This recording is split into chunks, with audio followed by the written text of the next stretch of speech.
Assalamualaikum warahmatullahi wabarakatuh. Perkenalkan, saya Putri Alawiyah dari kelas PGSD 6. Pada kesempatan kali ini saya akan mendeskripsikan koneksi antar materi pada mata kuliah Design Thinking.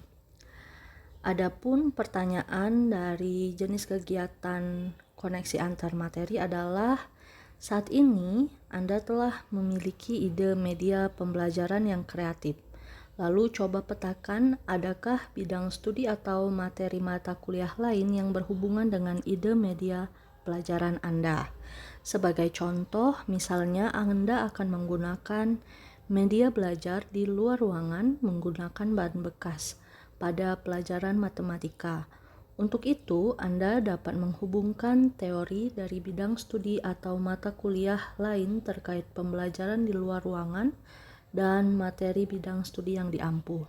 Adapun bidang studi pada tempat saya melaksanakan kegiatan praktek mengajar yaitu di SD Negeri 124 Palembang. Saya memilih bidang studi IPAS, yaitu ilmu pengetahuan alam dan sosial dengan materi bagian tubuh tumbuhan. Adapun ide yang saya dan kelompok saya, yaitu kelompok 5, gunakan yaitu bagaimana bisa membuat media belajar IPAS yang memanfaatkan Canva untuk menciptakan template desain yang interaktif, menarik, dan dapat membantu agar siswa kelas 4 dapat dengan mudah memahami pembelajaran tentang bagian tubuh tumbuhan. Ada 16 ide yang sebelumnya kami cantumkan. Di sini kami menjabarkan 7 ide, yaitu ide yang pertama bagaimana menggunakan modul pembelajaran berbasis Canva yang didesain melalui LKPD atau lembar kerja peserta didik. Lalu yang kedua adalah bagaimana tutorial interaktif Canva. Di sini kami mengambil unsur Canva untuk bisa mengajak siswa belajar lebih interaktif pada materi bagian tubuh tumbuhan untuk kelas 4 di SD 124 Palembang. Lalu video tutorial penjelasan menggunakan Canva dan tips serta trik menggunakan Canva secara efektif. Lalu ide 5, bagaimana siswa membuat peta pikiran atau mind mapping tentang bagian tubuh tumbuhan dan deskripsinya. Yang keenam, slide presentasi menggunakan Canva yang berisi informasi tentang bagian tubuh tumbuhan. Lalu yang ketujuh, mengajarkan siswa menggunakan Canva untuk membuat strip komik. Dan yang kedelapan, yaitu bagaimana cara membuat infografik tentang bagian tubuh tumbuhan menggunakan Canva. Adapun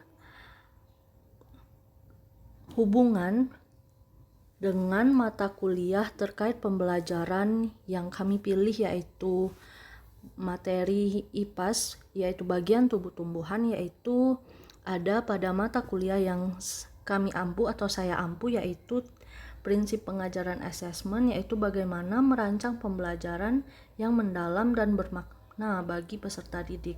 Lalu ada mata kuliah filosofi pendidikan, yaitu peserta didik mendapatkan pengalaman yang bermakna dalam pembelajarannya sehingga menjadikan siswa sebagai individu yang merdeka dan sebagai pendidik tentunya mampu memberikan pengajaran yang fleksibel sesuai dengan perkembangan zaman atau kodrat alam dan kodrat zaman. Lalu ada mata kuliah PPDP atau pemahaman peserta didik dan pembelajarannya, bagaimana pendidik dapat memfasilitasi media pembelajaran yang sesuai dengan kebutuhan peserta didik untuk mencapai tujuan pembelajarannya. Lalu ada mata kuliah prinsip pengajaran dan assessment, yaitu dapat menjadikan ide kami sebagai referensi atau pedoman bagi sesama guru dalam menyusun rancangan pembelajaran dan asesmen yang tepat untuk peserta didik sesuai dengan tujuan pembelajaran.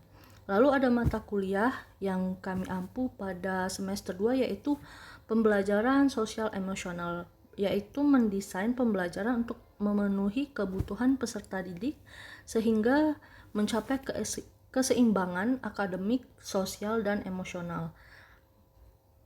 Ada juga mata kuliah Design Thinking, yaitu bagaimana merancang pembelajaran yang memanfaatkan media pembelajaran berbasis teknologi sebagai contoh untuk peserta didik. Lalu yang terakhir dapat kami kaitkan pada mata kuliah praktik pengalaman lapangan, yaitu melakukan pembelajaran yang membantu peserta didik kelas 5 agar memahami pembelajaran IPAS dengan subtema bagian tumbuh-tumbuhan dengan Canva. Baiklah, demikianlah yang dapat saya deskripsikan melalui koneksi antar materi Design Thinking.